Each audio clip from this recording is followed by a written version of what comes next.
welcome to the Gun Show.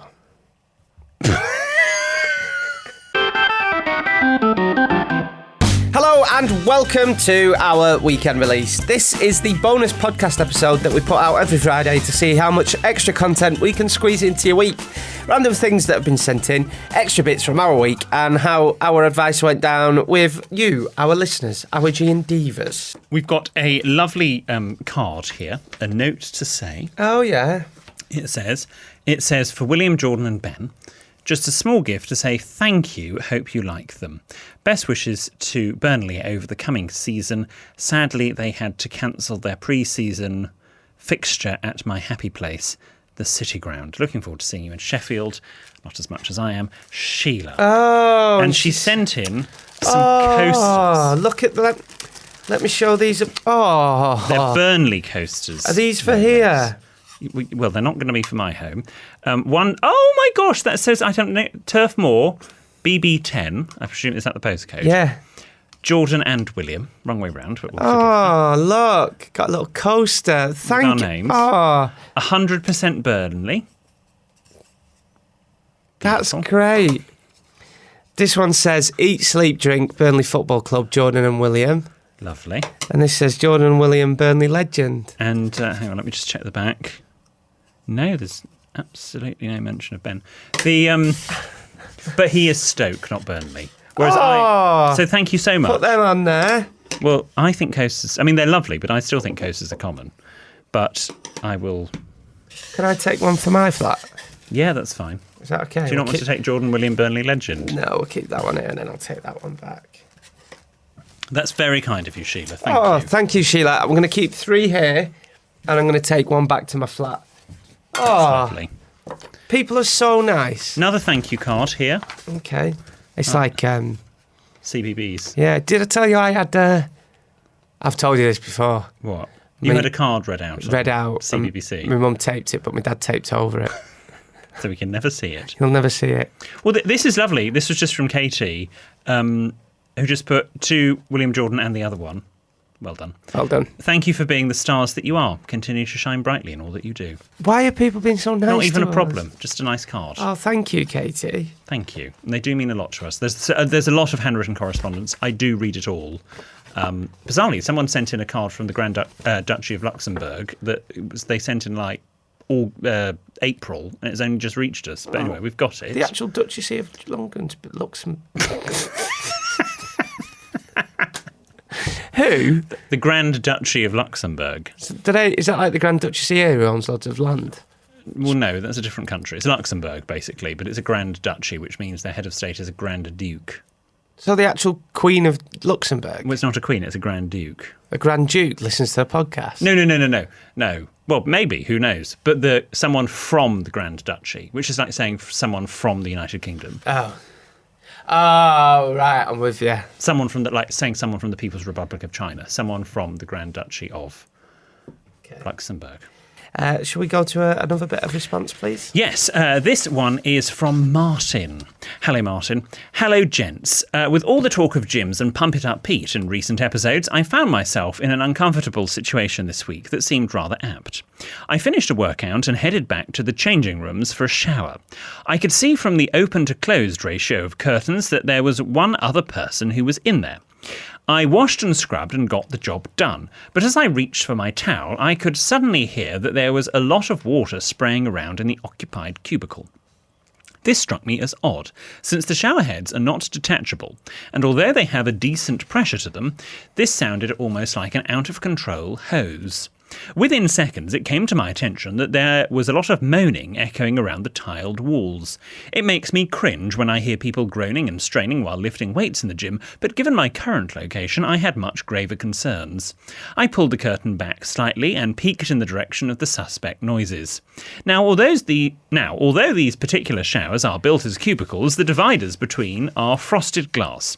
As you can imagine, this doesn't leave much to the imagination.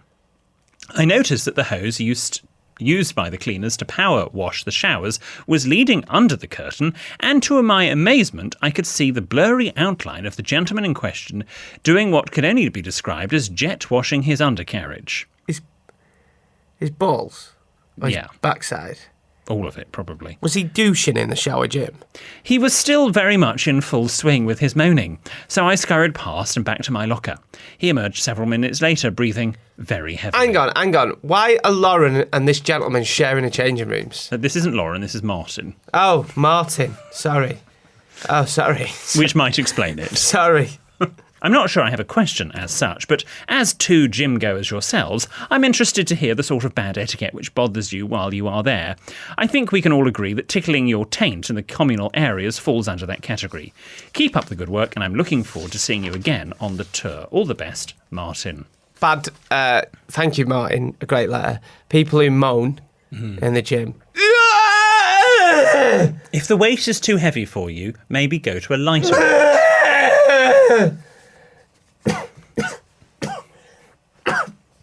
And people, and I'm not prudish, but in the changing rooms, people who just literally, we've talked about this before, wander around with the tackle out, literally wafting about in the wind.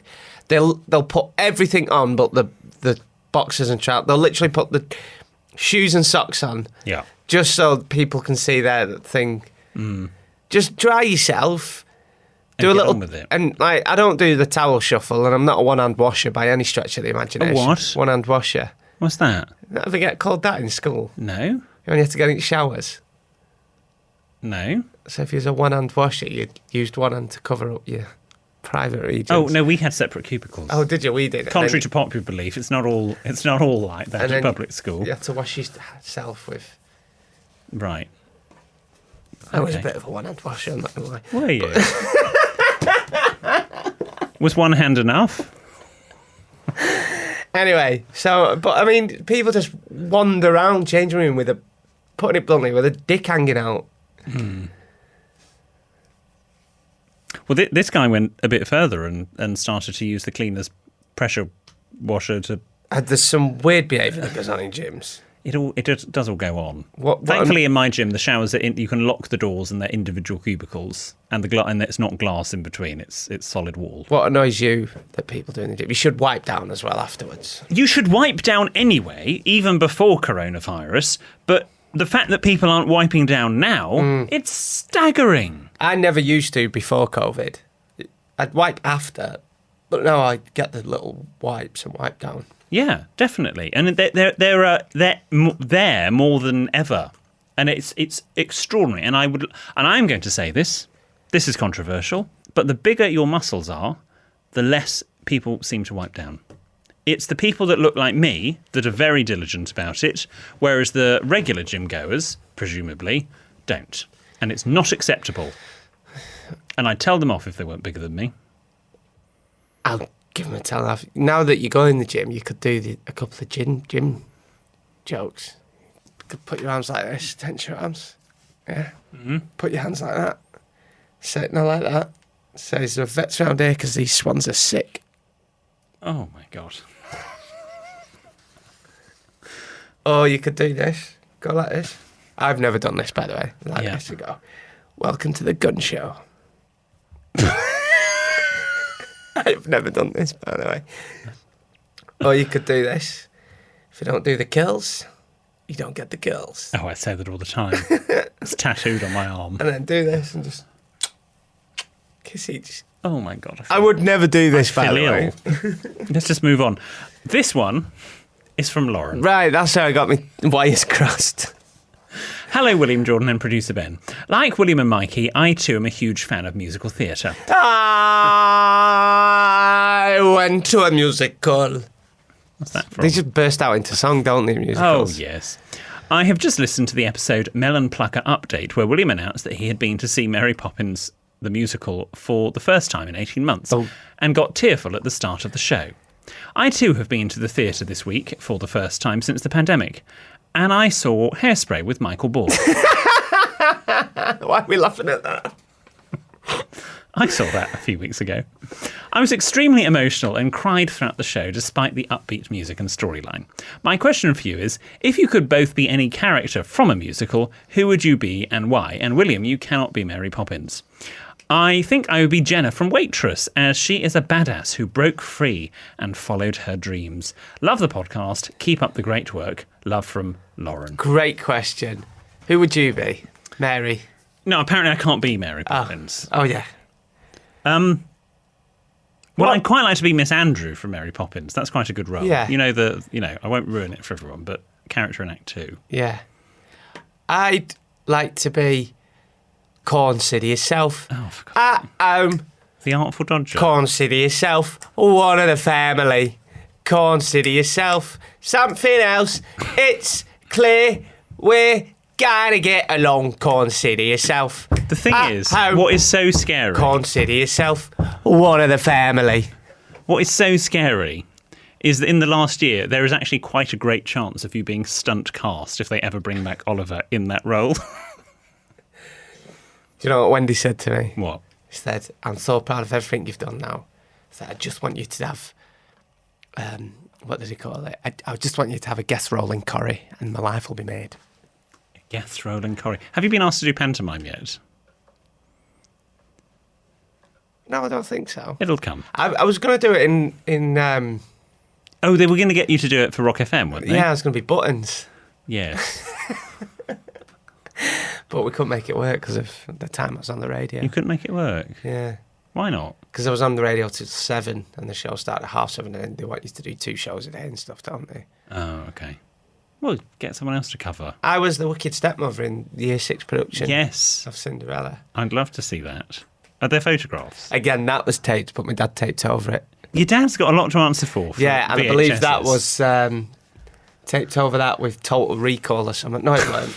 It was one of them. Can't remember. My mum, he's taped over all our videos. I tell you what I said to Mikey the other day, in terms of being a part in a musical. Oh, who would Mikey be? Oh, Mikey could. I mean, he's got beautiful voice. He could be in anything. But I said that I'd quite like to be in 10 years' time when they need to stunt cast Hamilton. I could be the king. And Mikey said to me, "Darling, you can't even reach those notes," which I felt was rude. What's stunt cast and long that your banter is about freaking musicals? Stunt cast is where they feel they need to put in a really big name in order to sell the show. Oh. So where like the show on its own won't sell itself. Oh. But they need to put in a name in order to sell tickets. Oh, okay. Like, everybody says this to me. Everybody's like, I need to see it. So many people say I would love Blood Brothers. Oh. What? Yes. Everybody says it, and it had Anthony Costa in from Blue. That's called stunt casting. Well, Ben is going to see Lily Allen in 222. Stunt casting. Okay. Petula Clark in Mary Poppins. Stunt casting. Which is ridiculous because that show would sell itself. There you go then. If you've got a question or a story that isn't a dilemma, this is the place, the bonus podcast episode where we read it out. So drop into our DMs on social media or send us an email to help@sexandmyboss.com with anything you want to share with us. We love hearing back from the people we offer advice to, so if that's you, get back in touch with producer Ben and we'll see you next Tuesday. Who would producer Ben be in a musical? Who would producer Ben be? Please, sir, may I have some more? More? Oh, but hang on, that's the lead. Yeah. Oliver's the lead. Who would he be? We can't. He would be. He would be a tree. He would be a tree. He would be a tree, standing in the background, shuffling forwards, edging in, trying to get. Hi, I'm a tree.